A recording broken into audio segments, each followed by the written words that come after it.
사전투표 전에 서울시장 후보의 얘기를 직접 들을 수 있는 시간 나는 후보다. 어제는 민주당 박영선 후보를 만났죠. 오늘은 국민의힘 오세훈 후보를 제가 만나고 왔습니다. 궁금했던 점들 직접 들어보시죠.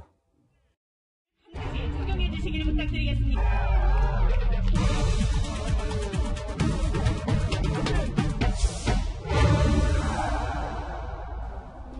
안녕하세요, 후보님. 예. 키가 몇 센치나 되세요? 왜 갑자기 키가 1m 81입니다. 81. 아니, 이게 허리를 요새 보니까 많이 숙이시고, 뭐 무릎도 숙이시고, 눈을 맞추시려고 하시던데, 선거 때만 그러시는 건 아니에요? 제가 이번에 이런 약속을 드렸습니다. 제가 이번에 취임하게 되면 지난 5년 동안 시장으로 일할 때는 머리로 일을 했지만 네. 이젠 정말 가슴으로 일하고 싶다는 말씀도 드렸고요. 이번에 한번 지켜봐 주십시오. 네. 이제 선거 6일 남았는데, 네. 오늘 아침 이제 여론조사를 보면 아직까지 이제 뭐 크게 앞서고 있는 걸로 나옵니다. 근데 어제 이제 제가 박영선 후보를 만났는데 현장 분위기는 다르다 이렇게 얘기를 해요. 지금 방금 유세 마치고 오셨는데 현장 분위기는 어떻게 느끼세요? 현장 분위기가 좋은 건 사실인데 사실 걱정입니다.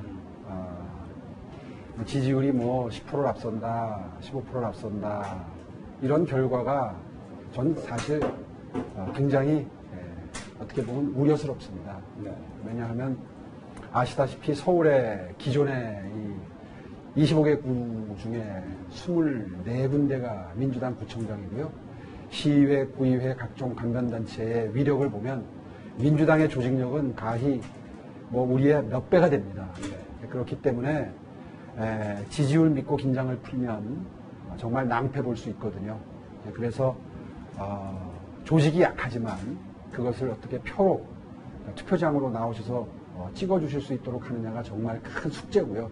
그래서 지금 한 분이라도 더 찾아뵙고 말씀 듣고 그리고 부탁드리려고 열심히 뛰어다니고 있습니다. 근데 이제 또 전문가들 중에는 이제 재개발 재건축 규제를 너무 완화하면 집값이 다시 들썩일 거다. 그래서 뭔가 투기를 억제할 뭔가 장치는 필요하다 이런 이야기를 실제로들은 하긴 하거든요. 네, 거기에 대해서는 그렇습니다. 어떻게? 일정 부분은 맞는 말씀입니다. 사실 우리 속담에 구독이 무서워서 장 못 담그냐 이제 이런 속담이 있는데요. 장을 담그면 구더기는 생기는 거죠. 네. 그러면 구더기를 어떻게 조금 생기게 할 건가? 다시 말해서 주변 집값을 자극하는 것을 어떻게 최소화할 건가? 이게 이제 행정의 노하우죠. 그렇게 하기 위해서 제가 시장일 때 SH를 통해서 공급하는 주택의 경우에는 분양가 상한제, 분양원가 공개, 후분양제 이런 것들을 다 도입을 해서 그리고 분양원가를 공개하게 되면 싸게 공급하게 됩니다. 네. 그래서 주변 시세보다 싸게 공급하는 물량들이 많이 공급이 되니까 주변 집값을 자극하는 게 그만큼 적어졌던 거죠. 그런 일을 해봤던 경험을 바탕으로 해서 가격 상승을 최대한 안정화하겠다. 여당에서는 오 후보가 되면 임기 1년 3개월 내내 이 정부랑 시의회와 싸우기만 하다가 아무것도 못할 거다 이렇게 이야기를 합니다. 어떻게 생각하십니까? 그건 뒤집어서 얘기하면 네. 그동안에 할 수 있는 일을 자기들이 똘똘 뭉쳐서 막아왔다는 걸 자백하는 거고요.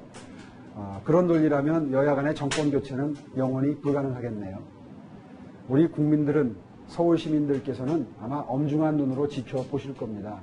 실제로 시의회가 제가 하고자 하는 일을 그런 정치적인 이유로 막는다면 불과 1년밖에 남지 않은 지방선거에서 정말 불같은 심판을 또 받을 수밖에 없을 겁니다. 네.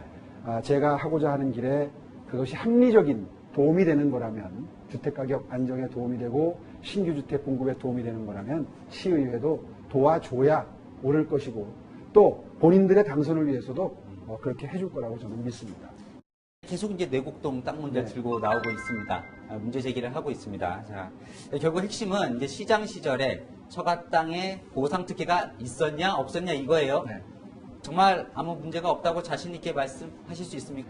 저희 처가 땅이 평당 270만 원에 수용당했습니다. 네. 그런데 그 근처에 당시 시가, 그건 국토부가 발표한 당시에 시가가 다 표로 나와 있습니다. 그걸 평균을 내보면 평당 320만 원. 그러니까 정부에서 당시의 시가보다도 한 10% 내지 15% 정도를 적게 제시한 걸 그대로 그냥 수용한 거거든요. 네. 그 상식선에서 전혀 벗어나지 않았습니다. 네. 그러면 된 겁니다. 그 정도로 설명을 했는데도 계속해서 그걸 물고 늘어지는 것은 그만큼 저에게서 다른 하자를 찾아내기가 쉽지 않았던 것으로 그렇게 해석하셔도 무방할 것 같습니다. 네. 이제 내일부터 이제 사전투표가 시작이 됩니다. 저희 이제 채널의 시청자분들에게 이거 하나만은 좀 기억을 해달라. 한 말씀 하시죠. 여러분의 일상생활을 다시 원상으로 돌리겠습니다.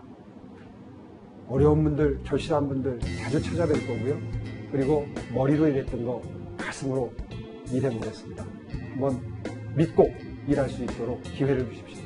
열심히 뛰어서 바꾸겠습니다. 고맙습니다.